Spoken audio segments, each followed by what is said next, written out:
2018 Kawasaki H2SX Sportra debuts. Get ready to wet your Gore-Tex to answer your question. Yes, it has a supercharger. And yes, it has the same amount of horsepower as the road-going H2 at an even 200 and 101 pound-feet of torque. So now that the big two questions are out of the way, let's explore how Kawasaki modified the H2 for touring duty and how the new H2SX fits into the expanding sport touring space. Yes, long distance is the H2SX's aim, but the object of attention is definitely on its supercharged heart. The motor is the very same as the 1000cc Kawasaki-supercharged unit found in the H2 and H2R, however, it has been significantly revised and tuned for torque for the touring category. First, the supercharger impeller was completely redesigned, as was the intake system. The pistons, cylinder head, cylinder, crankshaft, and camshafts are new, throttle bodies are new, exhaust system is new, and gear ratios were revised. Other than the gear ratios, the 6-speed, dog-ring transmission is the same as on the H2.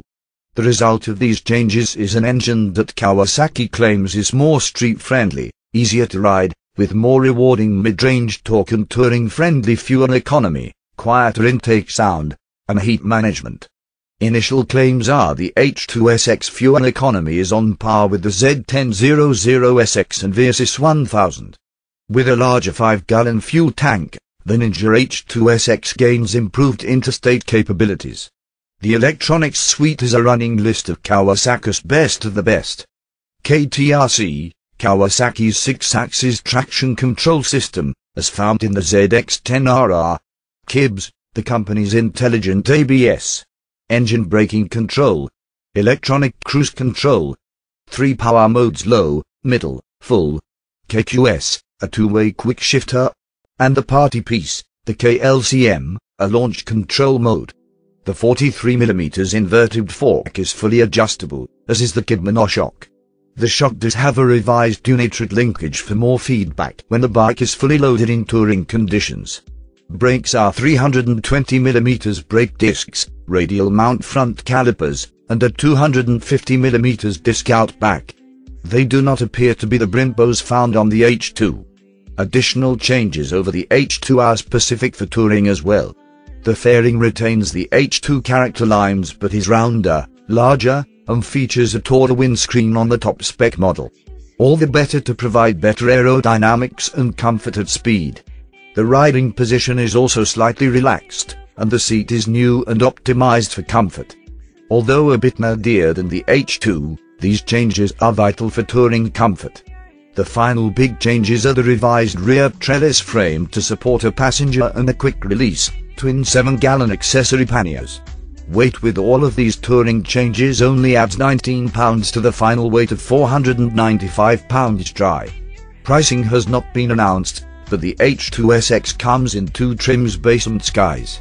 Although the sharpest edges of the H2 have not remained for the H2SX, its more well-rounded package and supercharged thump should make it appealing for the rider who wants bullet train thrust for their cross-country blitzes. To see how this lines up with the other Megatouras will be an interesting review to watch. Thank you for watching. For the follow-up, subscribe to the channel yourself here. Kawasaki gives 2018 Ninja H2SX broader night vision. As you lean Kawasaki's 2018 Ninja H2SX into turns at night, its central headlight beam is supplemented by cornering lights, a set of 3 LED lights set into the right and left leading edges of the full coverage fairing, each directed to be effective at different lean angles. A single cornering light aimed into the turn would point more and more downward as the motorcycle's lean angle increased, lighting a shorter and shorter area. That is why there are 3 per side, the combination intended to have maximum effectiveness at 10, 20, and 30 degrees of lean and selected by the lean angle detecting inertial measurement unit IMU on the supercharged Sportra. Now you see it, now you don't. Kawasaki's new IMU controlled LED cornering lights demonstrated as they are intended to work in a corner at night. We have all at some time been startled by something materializing from the low contrast gray zones at the edges of our headlight beams and have wished we could see such things sooner and more clearly.